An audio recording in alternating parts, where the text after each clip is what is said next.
What's going on, guys? It's your boy Adjen back again for another Outerplane video. And for today, let's talk about the upcoming 3-star character which is going to be Sterope. And let us talk about her skill set and whether she is good or not. Or is she a mass summon or not. Let us go to the Stoba website. Let us first watch her trailer. I have not seen this one yet. Let us watch this one. I'm the Lightning Disciple, Sterope Reflect Light. What would you say about joining me in driving those filthy fiends from our land? I'll stand in front. Just follow my lead. Thick ties saves lives. First impressions.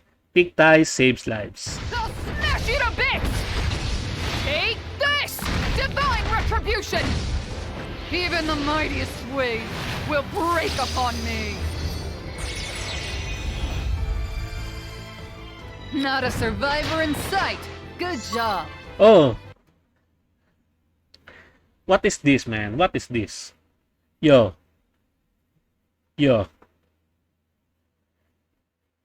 Let me print screen this one.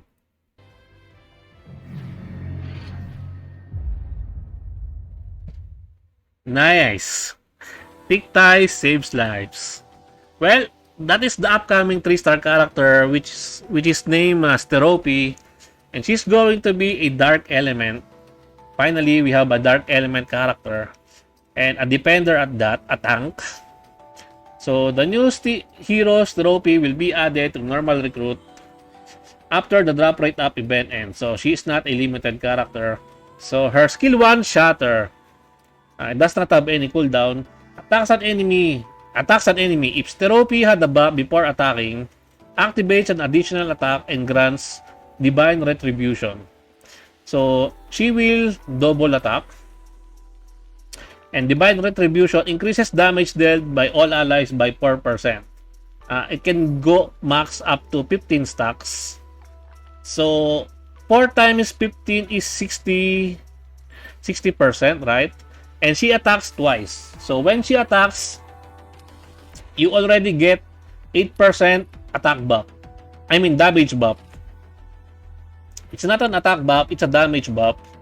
So 8% per turn, it's kinda good. But since she is a defender, I think she's going to be really slow. Unless you can build her with counter attack. If she counters a lot, I think counter set is really going to be good for her. Then she will be giving your character a lot of bonus damage by counter attacking. I don't know if this one procs with her counter attack because if she counters attack, will she counter twice? That is what I'm thinking about this one. That is why I think counter set is good for her.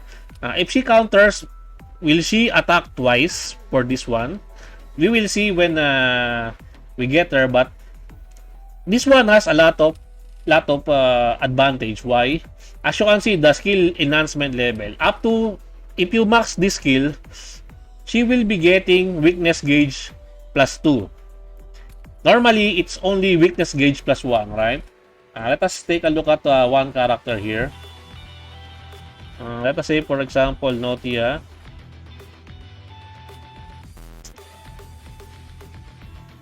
As you can see, this one is already 2, but in the skill upgrade, it's only +1, right?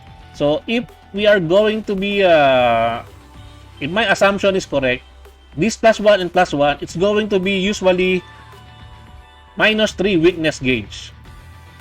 Weakness gauge reduction should be 3 for Sterope, which is pretty much very OP in PvE, since in boss battle, if the boss has a lot of weakness gauge bar, if she attacks twice, that is already -6 weakness gauge bar just by having the normal attack.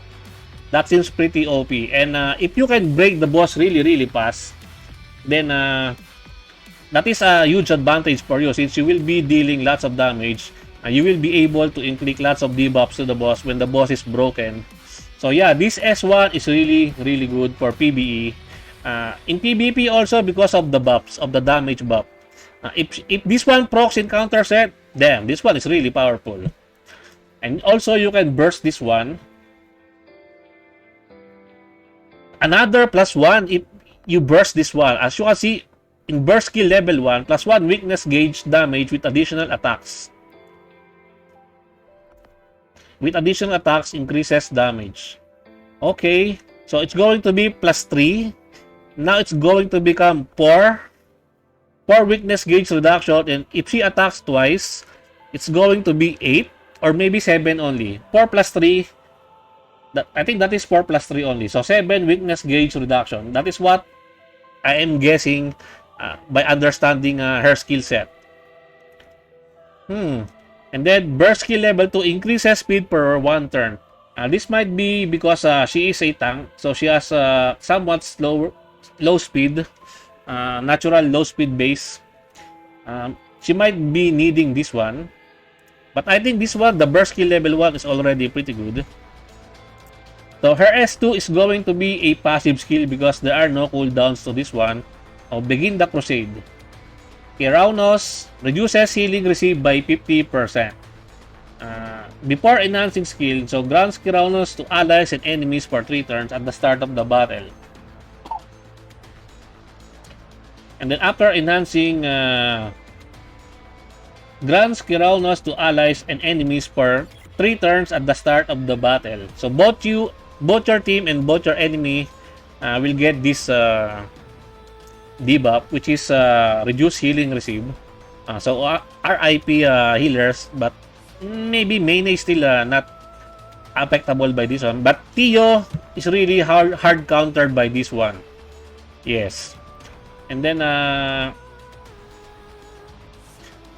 as you can see here, after enhancing, has a 100% chance to reduce the duration of enemy buffs by 1 turn when an enemy counterattacks or uses revenge or agile response. So this one is a really hard counter to Leo's invulnerability buff because you can bait, because usually Leo is paired with this Stella, right? So if you time your debuffers after the enemy uses Leo's invulnerability buff, you debuff the enemy, then this Stella will counter, then this one will remove the invulnerability buff from the enemy because this one will reduce the buffs by 1 turn. And that is what I can digest from this skill description, which is pretty good because Leo is really hard to counter unless you have Alice. Alice is the only counter right now for Leo, or a really strong pass cleave. But they are adding another counter to Leo, which is Sterope. But you will see in the upcoming days if she is really a hard counter to Leo. And then her skill 3, Fight Ferociously. So it has a 5 rounds cooldown, which is very long.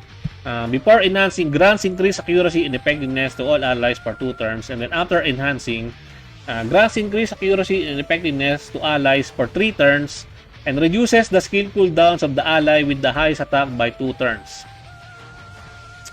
Let's say, for example, your highest attack character is going to be Rin or Notia.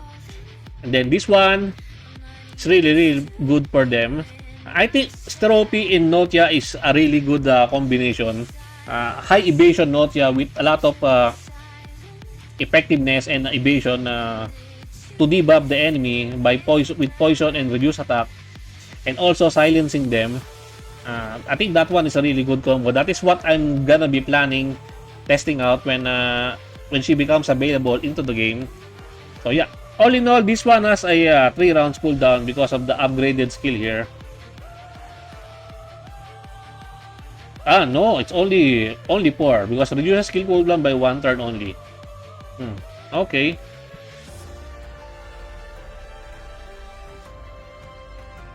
And then her chain and unique passive. She is a chain starter, which is okay. And the effect is really nice because it reduces the skill cooldowns of all allies by 1 turn. Yes, this one is really good. And her imprint is all about evasion. Yes. evasion meta. Here we go. Plus 4% evasion at max 6 star. Which is already pretty high in my honest opinion because characters can go more than 400 evasion now. So yeah, I think Sterope is going to be a really interesting character and she's going to be a really good character in PvE. But we will see when it comes to PvP. That is what I can say about Sterope by reading her skill set. This is just a first look and first impressions on her skill set, by the way. So take it with a big grain of salt. So what do you guys think about Sterope? Is she going to break the meta or not? Let me know your thoughts in the comment section down below. And I think that's it from me for today, guys. I hope you enjoyed this video. Please leave a like and subscribe. I would really appreciate it if you can help me grow my channel more.